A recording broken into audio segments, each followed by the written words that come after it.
O entrevistado do programa Questão Política de hoje é o empresário caratinguense Leonardo Sattler.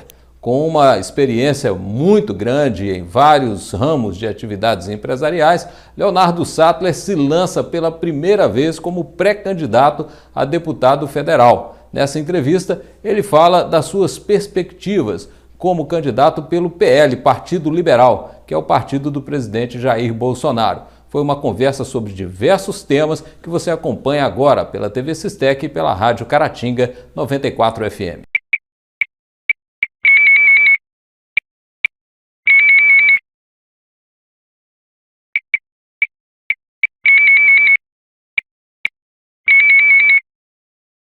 E o programa Questão Política de hoje entrevista o empresário caratinguense Leonardo Sattler. Leonardo, seja bem-vindo aqui ao nosso programa. Eu que agradeço, Dário, pela oportunidade, por estar aqui no seu programa, um programa que tem aí entrevistado pessoas de nível nacional, e para nós é uma honra estarmos aqui. Léo, você tem uma experiência no meio empresarial de longa data, uma trajetória muito consolidada no meio empresarial. Você já trabalhou em diversos ramos empresariais e agora está ingressando na política, Qual é o seu objetivo, qual é a sua visão desse momento? Na verdade, Dário, como você disse, todos nós que às vezes temos uma veia empresarial, e numa cidade pequena igual Caratinga, a gente acompanha de perto o que acontece na nossa cidade do ponto de vista político.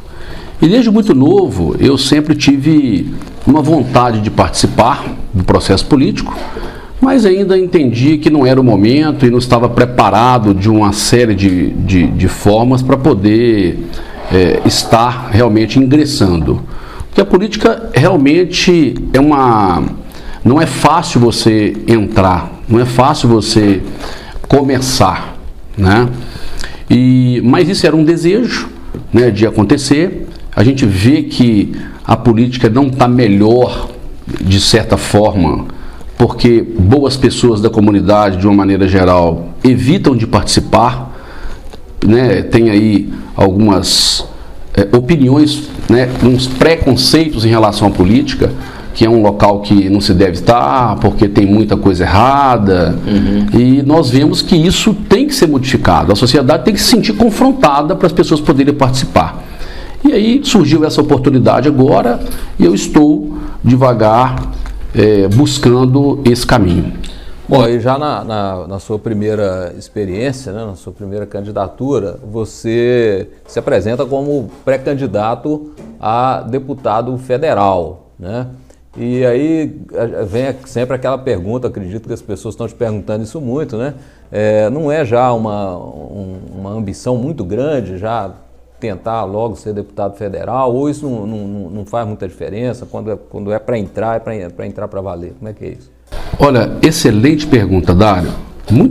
Algumas pessoas perguntam, por que não deputado estadual e não deputado federal? As pessoas têm aquela visão de que se eleger deputado estadual é mais fácil do que federal, e não tem nada a ver, É verdade, não tem nada a ver. Porque, na verdade, o voto existe, essa questão de que deputado estadual é menor do que uma hierarquia. Você tem que começar de vereador, depois para prefeito, depois exatamente. Essa é o que o leigo vê. O leigo, de uma maneira geral, ele enxerga dessa forma e é compreensível, realmente. Se você já tem uma história política, é muito mais fácil. Muitos seguem essa trajetória, Perfeito, que é absolutamente normal, Porque a gente percebe em muitos políticos que acabam sendo até mesmo uma profissão da pessoa, E uma coisa que vem de família. Isso. Nós vemos aí umas dinastias. Pessoas que têm aí 50, 60 anos, 70 anos, que a família se encontra no poder. Ou até mais.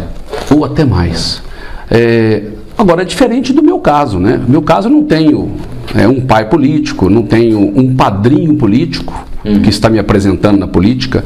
Realmente é um chamado dentro de uma maneira que a gente percebe que pode contribuir.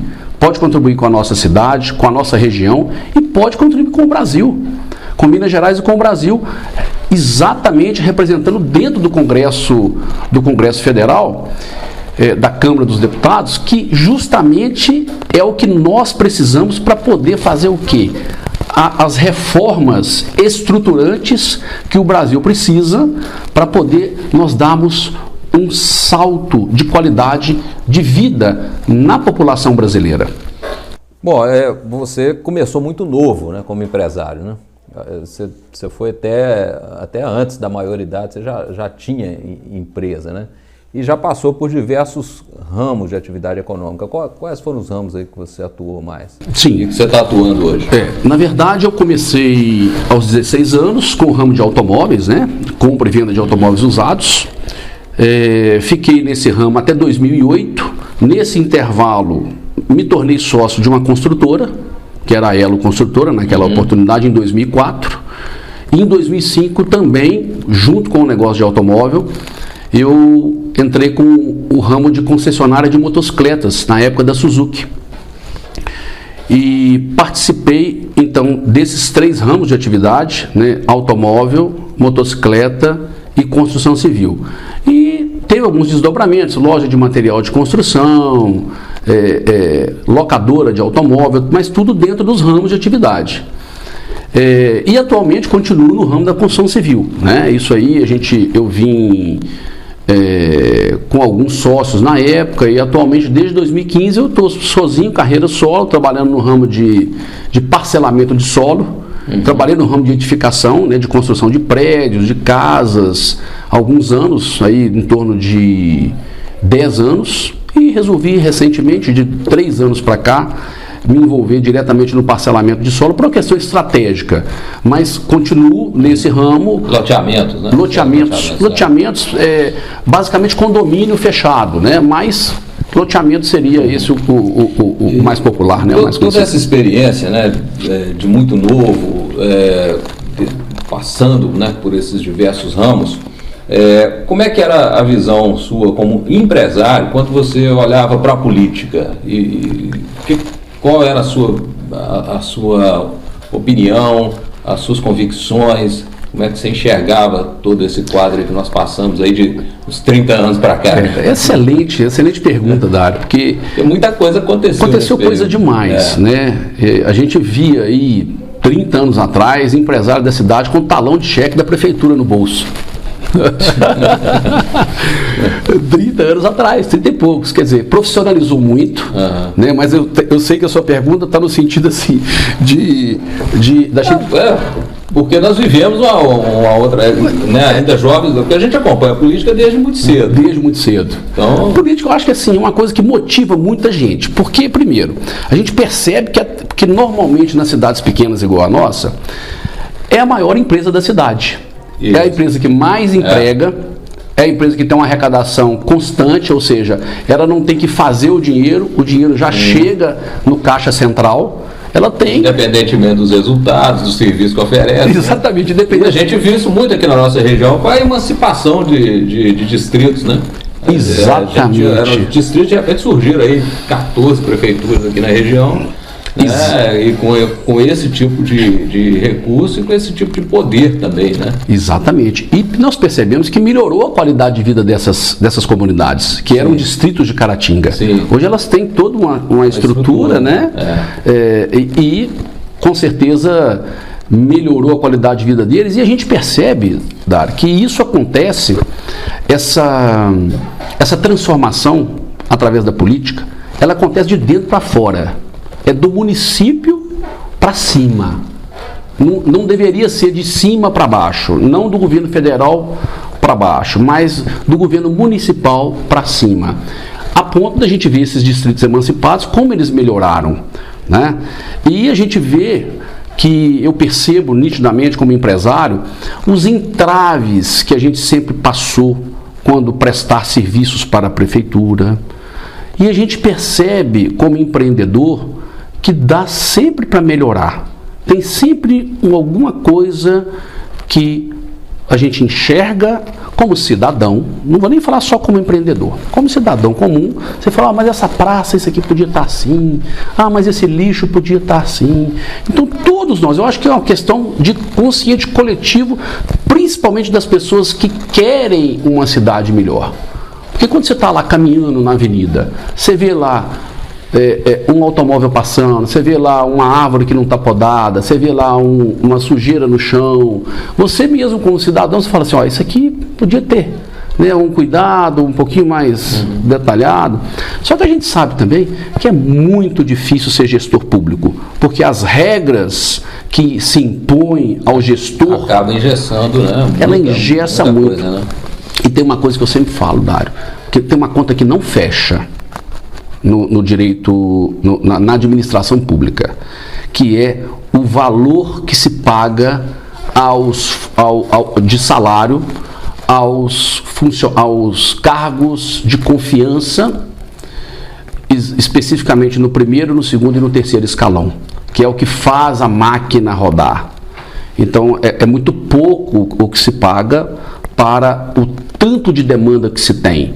Então, às vezes as pessoas que, como leigo, vão ali e enxergam que tem um problema acontecendo e falam, por que o prefeito não resolve isso aqui? Não é porque o prefeito não consegue resolver, é porque ele não consegue enxergar que está tendo problema. Porque são demandas diversas, né? Você tem ali uma série de atuações que fazem com que ele não consiga enxergar uma coisa tão simples. Fala, mas uma coisa tão simples, ele não consegue ver? E você que está na área empresarial, né, você tem ali uma agilidade maior na tomada de decisões, né? Ali você que resolve. E aí as pessoas passam a ter uma visão do serviço público, né, como pessoas que estão ali ocupando cargos, mas que não estão trabalhando a contento, não tem a mesma disposição para trabalhar e a mesma cobrança como se tivesse no setor privado. Então a gente viu durante muito tempo, né, essa dicotomia setor público e setor privado, muitas vezes as pessoas muitos empresários, né, tendo uma certa ojeriza com relação ao setor público, não querem nem saber daquilo. Exato. Mas de uns tempos para cá a gente tem visto muitos empresários enveredando pela política. Né? Exatamente. O nosso governador é um exemplo, vários outros aí que foram para a política, alguns chegaram lá e se decepcionaram, voltaram para a atividade. A gente viu isso com o Salim Matar, que é o dono da Localiza. Sim, né? Perfeito. Aconteceu isso com ele. E aí a gente tem visto esse movimento acontecendo, em alguns casos avançando, sendo bem sucedidos, e em outros não. Exatamente, qual é a sua visão, a sua proposta para, uma vez ocupando uma cadeira na Câmara dos Deputados, que tipo de atuação você pretende encaminhar lá? Qual vai ser o seu foco de atuação?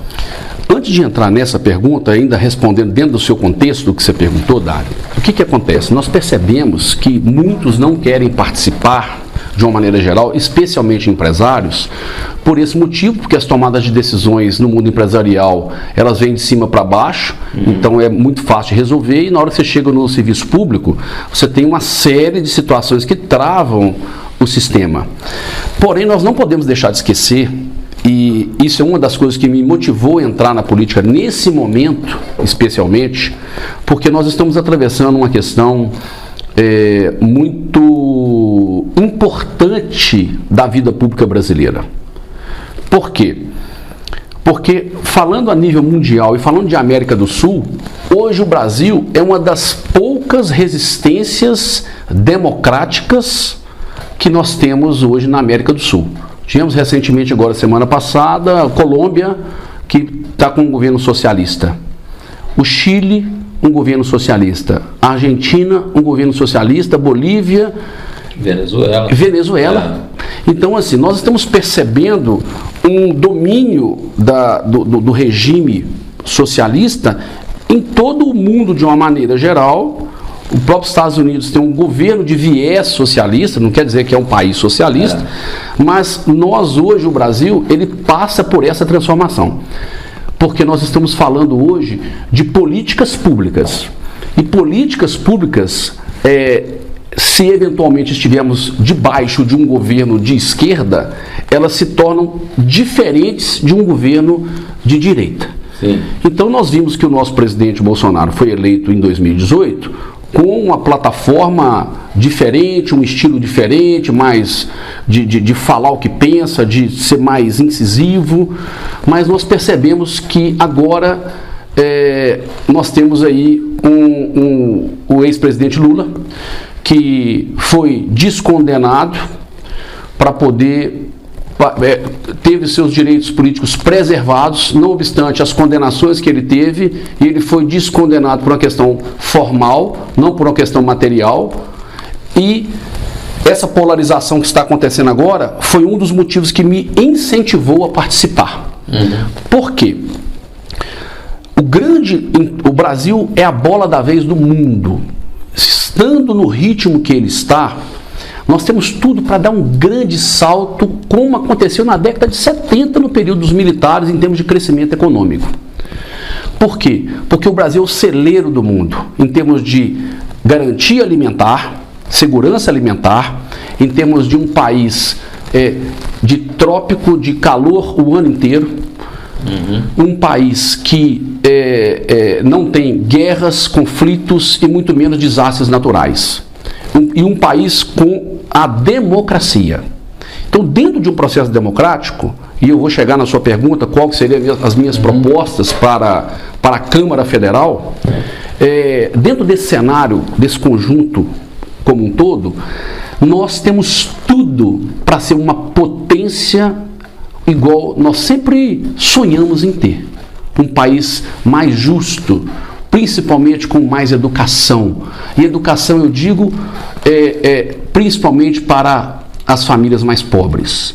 Uma educação de base, onde o governo possa realmente fazer com que todas as pessoas, independente do nível social, tenham um acesso a uma educação de qualidade, para que esse país possa ser transformado e não ser apenas um exportador de commodities, mas um país que transforme, assim como a Coreia do Sul fez na década de 70, seja um país daqui a 20 anos, daqui a 30 anos, como um país que vai ser uma grande potência, um país com menos desigualdade social. Nós temos tudo para ser, né?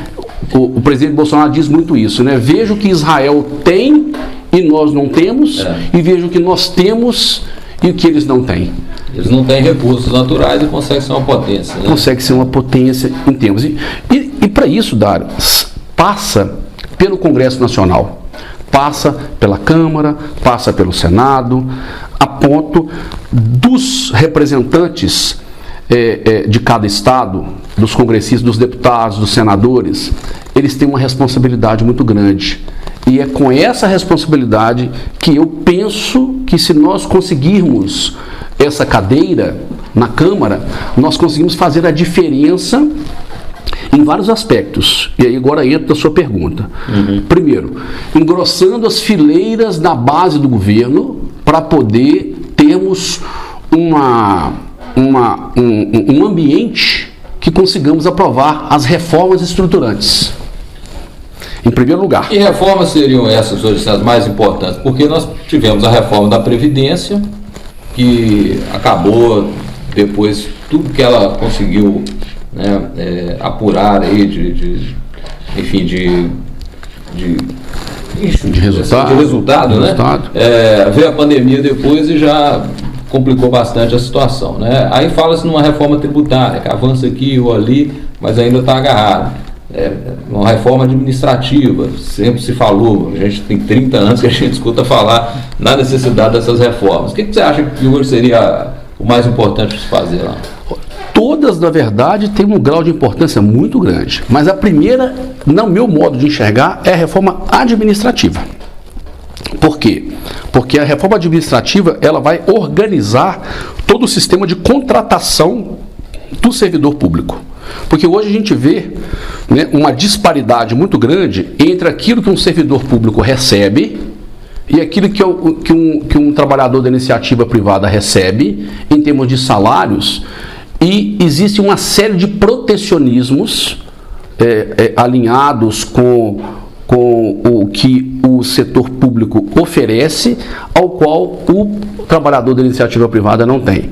E lembrando que, a partir do momento que essa reforma conseguir ser aprovada, vai haver uma redução muito grande em relação a custos né, a custos e principalmente a produtividade. Porque a reforma administrativa, para mim, ela é a primeira, até porque ela é difícil de fazer, mas ela é a mais fácil de todas. De todas que ainda faltam fazer. Deve cortar privilégios do serviço público e aumentar a cobrança. Cortar privilégios e trazer uma cobrança maior por produtividade, por mérito, para que nós não vejamos os disparates que nós vemos aí há muito tempo, a ponto da gente desacreditar. Quando o cidadão comum fala assim, não é possível. O cara tem 2 meses de férias, tem uma série de penduricalhos, o salário é um valor menor ainda do que ele ganha.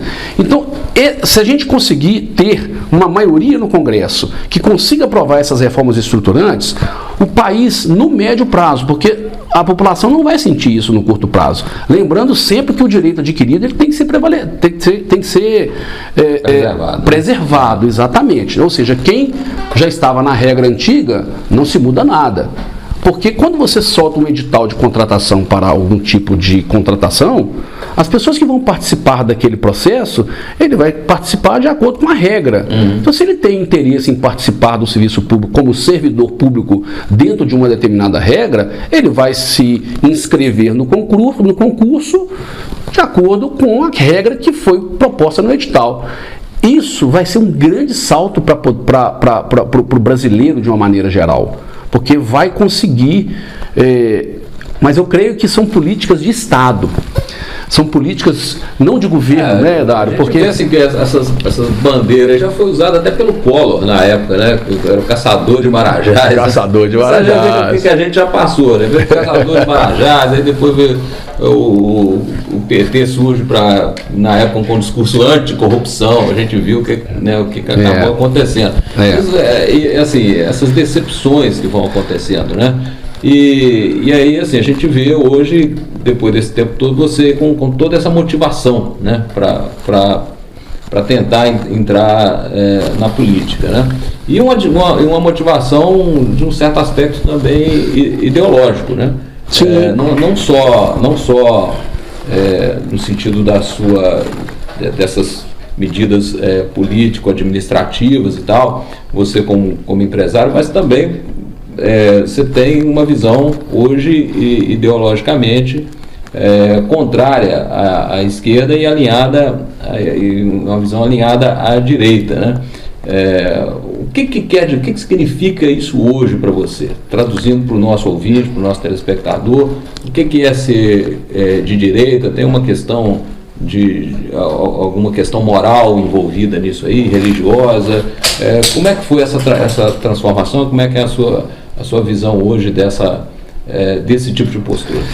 Olha, essa pergunta também é uma pergunta fantástica, porque até pouco tempo atrás nós não tínhamos isso muito bem definido nas nossas cabeças, né? O que é direita, o que é esquerda, apenas em contextos mais filosóficos, em termos de letra, do que propriamente na prática.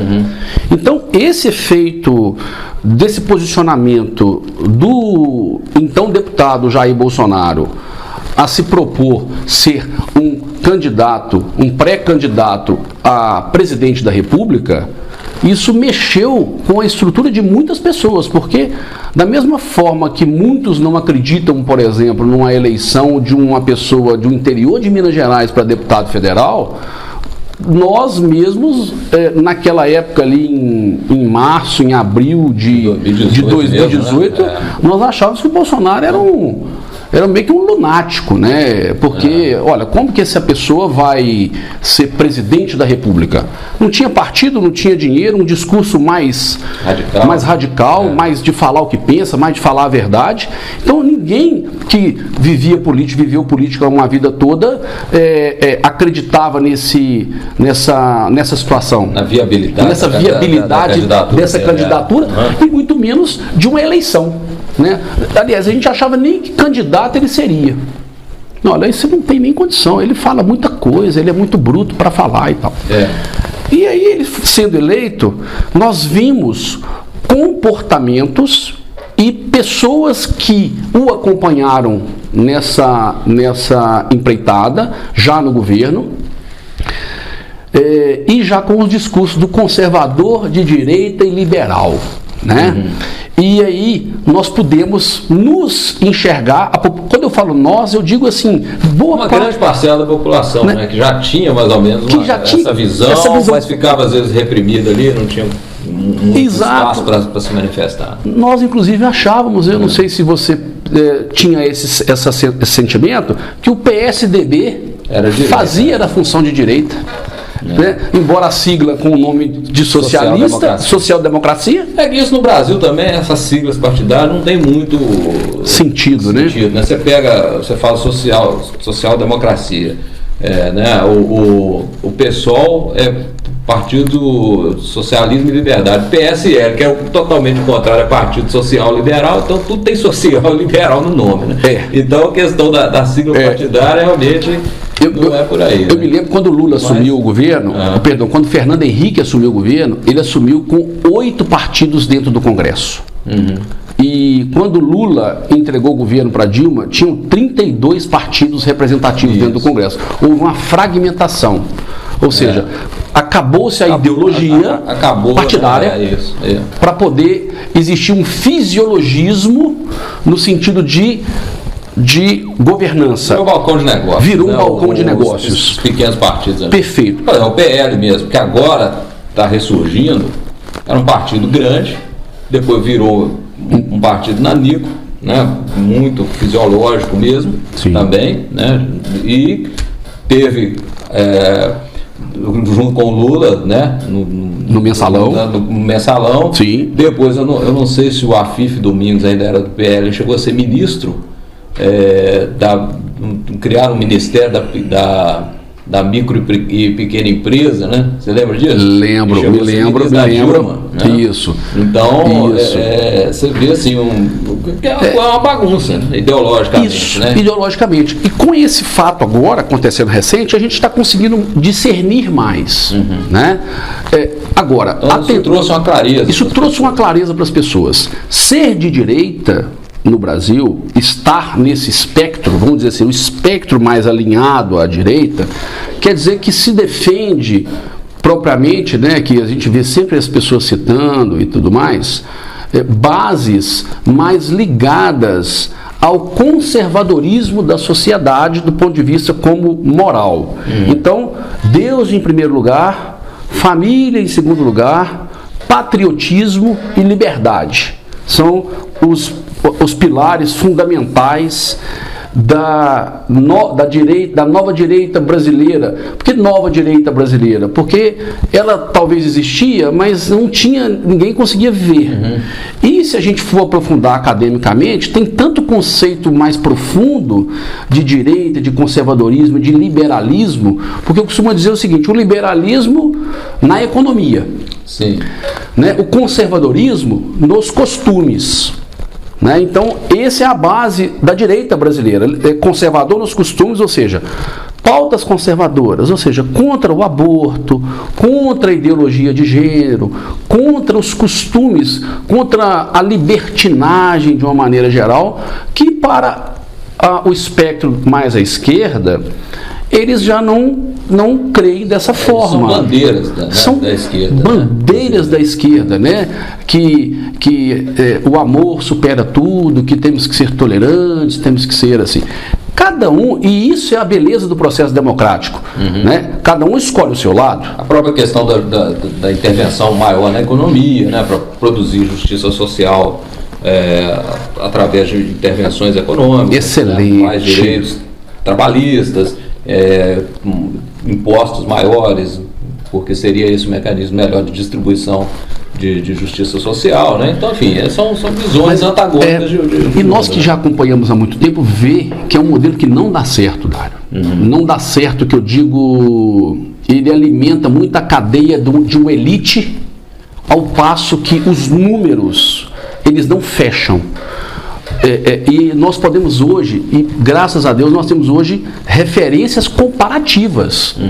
Olha só, estamos saindo de uma pandemia e ainda com um processo de uma guerra na Ucrânia que está impactando severamente nos mercados, especialmente na questão energética, né? E nós, mesmo com esse contexto todo difícil, foi conseguido preservar os empregos no país e ainda ganhar mais 4.100.000 empregos, mesmo dentro desse cenário de guerra no Brasil. O Brasil hoje é a menina dos olhos do mundo, por conta o nosso presidente do Banco Central, que é o Roberto Campos, é eleito o melhor presidente do Banco Central do mundo. O nosso ministro Paulo Guedes tem sido um aguerrido nessas questões, porque o que está se discutindo são resultados, e para nós é muito claro discutir fatos. Olha, o desemprego caiu. Vamos dar um exemplo de segurança pública. Até 2018, nós tínhamos 60.000 assassinatos, homicídios por ano. E aí entra o governo de direita, o governo Bolsonaro, com uma das bandeiras e uma das pautas com armamentismo, né, dentro daquilo que ele pode fazer via decreto, liberando a posse de armas, né, especialmente na zona rural, flexibilizando algumas coisas. E agora em 2021, nós tivemos agora o resultado do número de homicídios, o mapa da violência, especialmente em homicídios, 41.000 homicídios.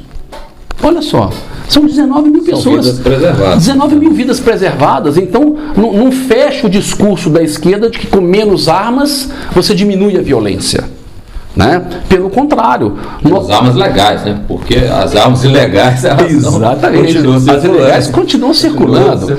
Então, assim, facilmente. Então, esse discurso e esse posicionamento, vou chamar de posicionamento, porque muitos de nós, como eu estou aqui hoje, me colocando à disposição de toda a população, de todos os ouvintes aqui do Questão Política, que esse programa é um programa de muita audiência, chega em 50 cidades através do rádio, né? Pessoas que estão nos ouvindo, pessoas que estão nos assistindo, irão nos assistir, todos eles querem alguma esperança de mudança, porque propriamente a gente vê as mudanças a passos muito curtos. Ninguém verifica uma mudança prática, de mudança na qualidade de vida das pessoas, especialmente agora num processo inflacionário que o mundo inteiro está atravessando. É isso que eu ia te perguntar, porque a questão econômica, né, o Paulo Guedes inclusive esteve lá no Fórum Econômico Mundial recentemente, falando da recuperação em V da economia brasileira, né, que caiu com a pandemia, subiu rapidamente, teve uma recuperação no PIB, né, a gente vê o governo ressaltando esse lado. Mas, por outro lado, o povo está indo, né, no mercado, nos postos de gasolina e sentindo que o seu dinheiro perdeu o poder de compra. É verdade. E esse discurso vai ser o ponto alto da campanha do Lula, principalmente, né? O Lula vai vir e vai ficar mostrando os preços da época dele, comparando com o salário mínimo, que tinha um poder de compra maior.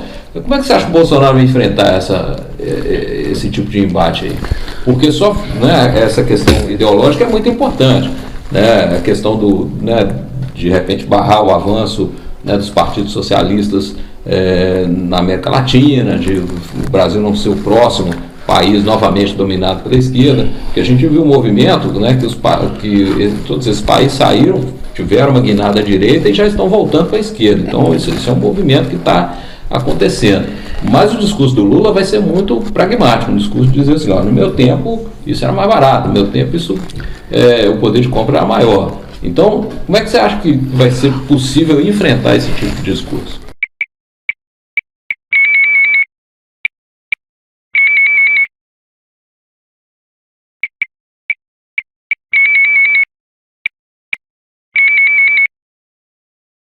Né? Olha bem, eu percebo que realmente esse é o grande desafio, né? Para os mais politizados, isso é mais fácil de fazer essa conexão, porque é tentar mostrar para o país inteiro, para todo o eleitorado, que não é um processo localizado, em primeiro lugar. A inflação mundial. Exato, porque se a gente vê que é um processo localizado no Brasil, aí a gente vê que algo que está sendo feito pela equipe econômica, ela realmente está em dissonância, ela está distoante do resto do mundo. Ou seja, o país está tendo uma inflação por algum tipo de decisão tomada da equipe econômica que está realmente causando um problema nesse país. Agora, o que nós temos visto é que essa questão ela está no mundo inteiro. Exemplo, nos Estados Unidos é a maior inflação em 40 anos. Né? Na bomba de gasolina ou na bomba de combustível, o galão de gasolina nos Estados Unidos, há 2 anos atrás, era vendida a $2,70. Hoje está a $5, ou seja, quase dobrou. E a gente sabe que... Em termos de dólar americano, isso é uma explosão. Né? Para eles é absurdo, porque eles não têm inflação, né, há muitos anos. Então isso está causando imagina o que isso não está causando na vida do cidadão comum. Então, quando se consegue explicar, se o governo, se o Bolsonaro e se a equipe de política conseguir mostrar que o cenário ele é mundial, e sabendo que se nós não estivéssemos realmente tomando todas essas medidas que estão sendo tomadas, a situação estaria muito, mas muito pior do que está. Porque a gente vê como está, mas a gente não percebe como poderia estar. Nos governos de esquerda, que são governos ao qual, você mesmo disse, ao qual o Estado ele tem uma relevância maior na economia, ou seja, ele é mais interventor, né? Ele é mais dono de empresas, etc. Isso fica mais difícil de reverter, porque nós sabemos que quem produz riqueza é a iniciativa privada, que através do seu trabalho gera impostos, e os impostos vão para o governo central, que faz assim a distribuição para poder arcar com os custos do Estado. E quando você tem mais Estado, automaticamente você tem mais gente trabalhando para esse Estado, com os privilégios que o serviço público oferta em todo o mundo, não é nem no Brasil, isso é no mundo inteiro que o servidor público ele tem uma condição melhor. Então, se Bolsonaro, e hoje nós temos uma vantagem, se nós conseguimos, e nós estamos atravessando hoje, Dário, uma dificuldade de alcance, porque o sistema, quando se muda um sistema, como aconteceu com Bolsonaro, mudou-se o governo de esquerda para direita e cortou-se privilégios, esse sistema está totalmente contra essa mudança. Então nós estamos vendo aí ativismo judiciário, ativismo político dentro do sistema judiciário. Nós estamos vendo a própria esquerda que saiu do poder com toda essa vontade de voltar ao poder.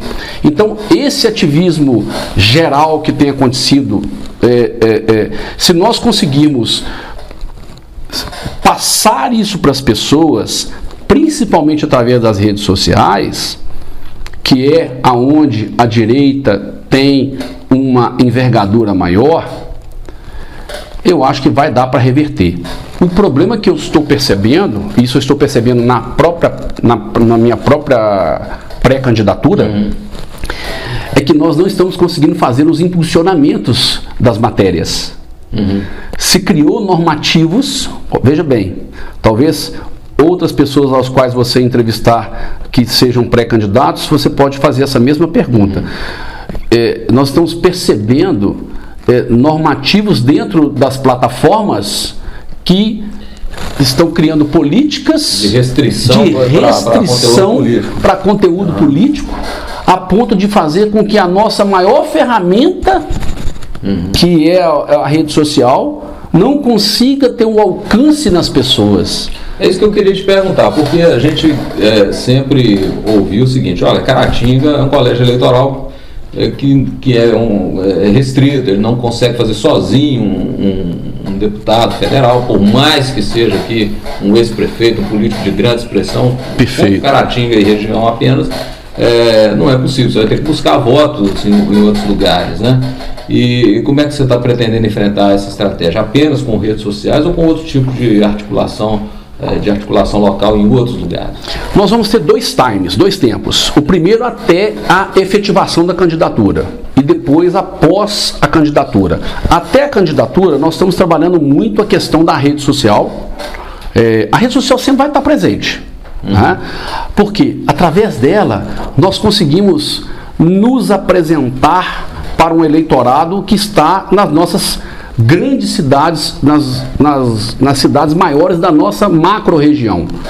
Vamos dizer, Manhuaçu, Vale do Aço, Governador Valadares e Teoflotone. Então, se nós conseguimos levar o nosso conteúdo de programa, de proposta para o eleitor de uma maneira como um todo, nessa região que tem uma densidade eleitoral maior, existe uma possibilidade maior da gente conseguir convencer essas pessoas a confiarem o voto numa pessoa que é a primeira vez que participa de um processo político, a primeira filiação partidária e que, embora empresário, não tem dinheiro para gastar, para investir. Você não é igual o velho da van. Eu não sou igual o velho da van, não sou igual o Luciano Hang, né? Não tem, porque aí é diferente, né? Você consegue estar em todos os lugares ao mesmo tempo. Você tem avião, né? Não tem avião, não tem avião. Só para deslocar dessas estradas dá um trabalho e dá um custo absurdo.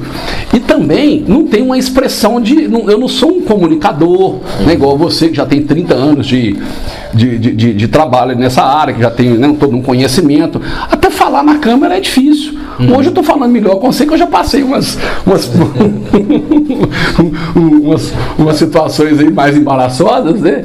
E já está conseguindo ter uma desenvoltura maior em relação à câmera. Mas o mais importante nesse momento também é a coragem. Porque eu sei que tem pessoas, às vezes, até muito mais bem preparadas do que eu. Muito mais bem posicionadas, inclusive, do que eu.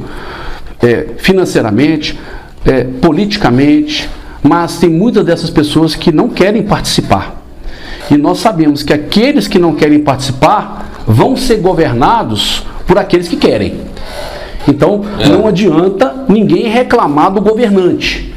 Por isso que eu sou muito contra, né? Às vezes a pessoa está meio decepcionada com o Bolsonaro, está decepcionada também com o Lula e fala, eu vou votar em branco.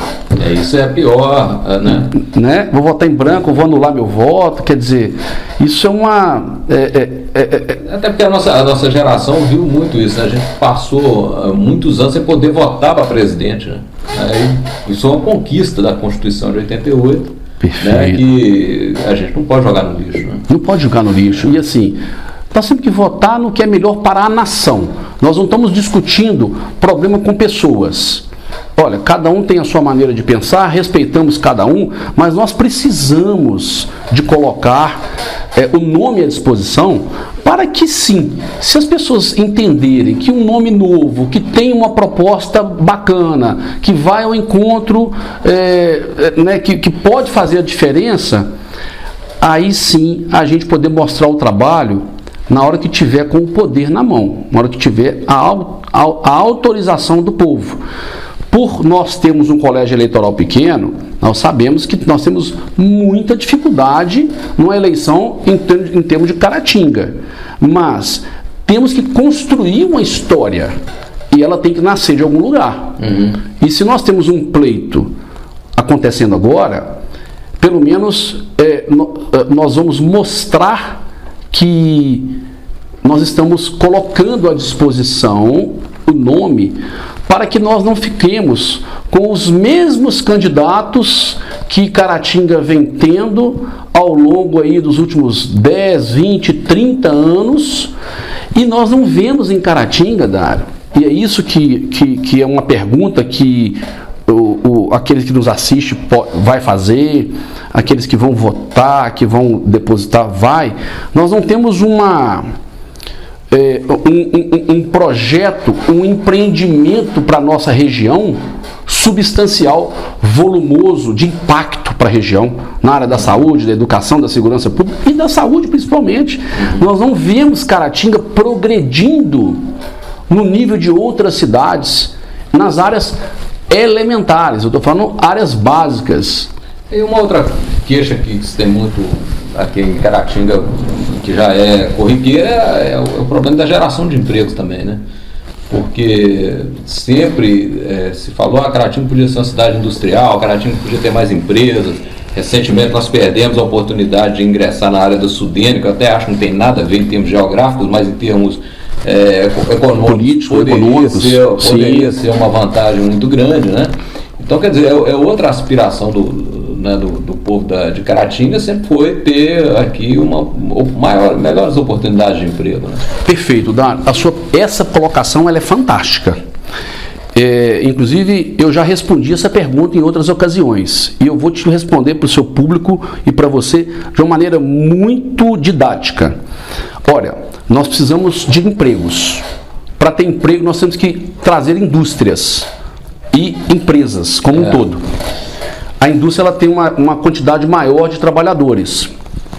Para que isso aconteça, nós temos que ter um ambiente na cidade que proporcione um empresário de fora, vamos botar uma pessoa que está lá em São Paulo, num centro grande, a se instalar em Caratinga.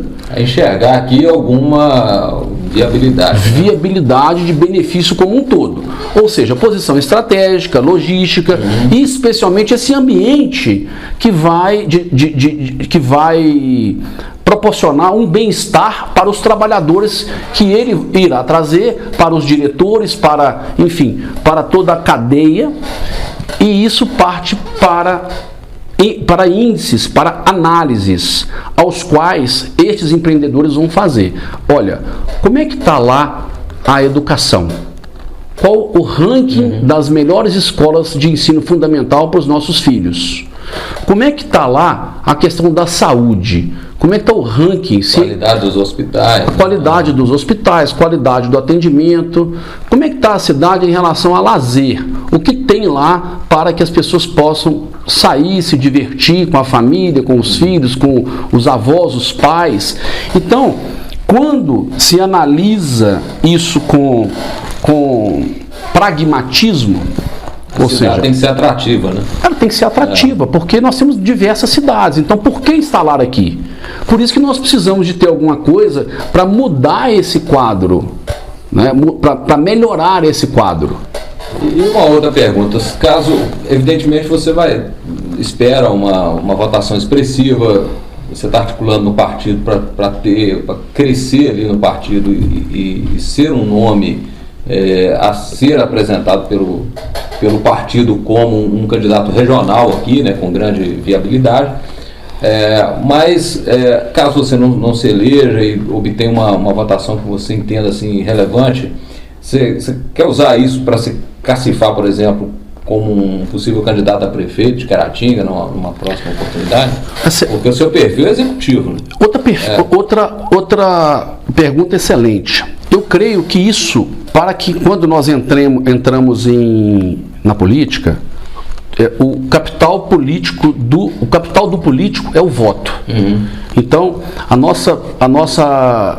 a partir do momento que não aconteça, eu acho que é uma questão natural do processo.